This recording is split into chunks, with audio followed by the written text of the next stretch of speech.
Good morning. You're watching News for Hearing Impaired. I'm Preeti. With me is Sonu. Our top story. The first meeting of the Governing Council of National Skill Development Mission was held under the chairmanship of Prime Minister Narendra Modi yesterday.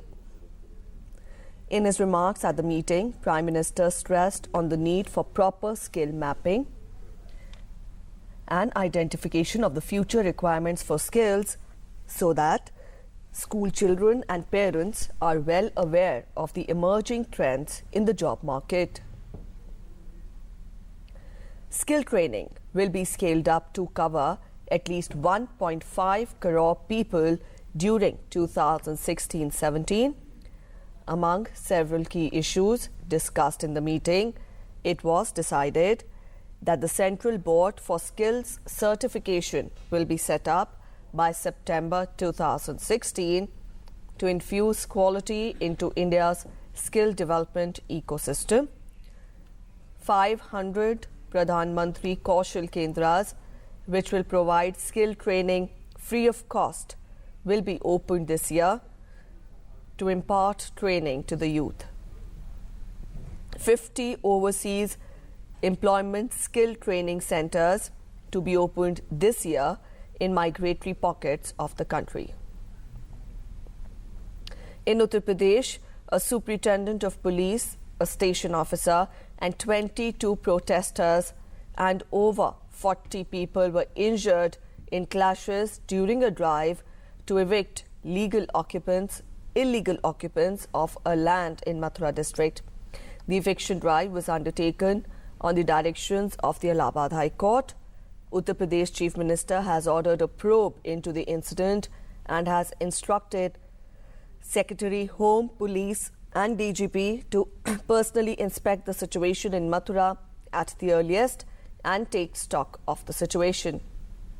He also announced an ex gratia of rupees 20 lakh to the family of the deceased policeman. He has also directed stern action against miscreants and has urged for restoration of peace in the town.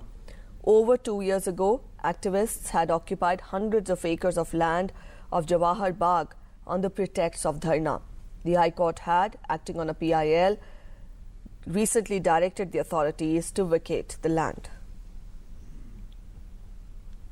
Union Home Minister Rajnath Singh spoke to Uttar Pradesh Chief Minister on phone regarding the incident and expressed condolences to the families of the deceased police officials.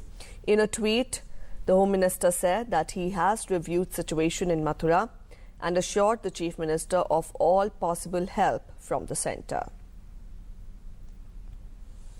In an effort to increase mutual cooperation, India and Tunisia have signed 2 MOUs on promotion of handicrafts and IT and communication and digital economy. Vice President met Tunisian Prime Minister and held one-on-one talks, which were followed by delegation-level talks between the two sides. Both the leaders discussed a range of issues of mutual and regional interest. The two sides also discussed the issue of spreading tide of extremism and terrorism. The Vice President also appreciated Tunisia's support for India's candidature to the UN Security Council. He will meet Tunisian President today and will deliver a keynote address at Dar al-Dhiafa. Finance Minister has hoped that the Indian economy will more than double to $5 trillion in a matter of few years as the government steps on its reforms agenda to accelerate growth. The Finance Minister has been touring Japan, reaching out to its government and potential investors.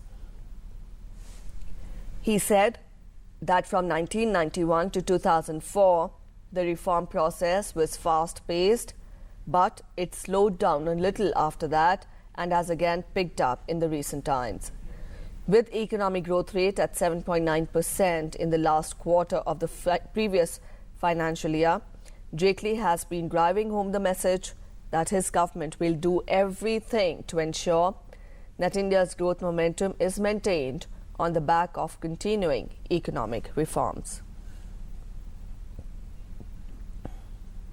India has criticized Pakistan for needlessly internationalizing the Kashmir issue, saying there are no global dimensions to the matter except in the minds of those who sought to internationalize a bilateral problem.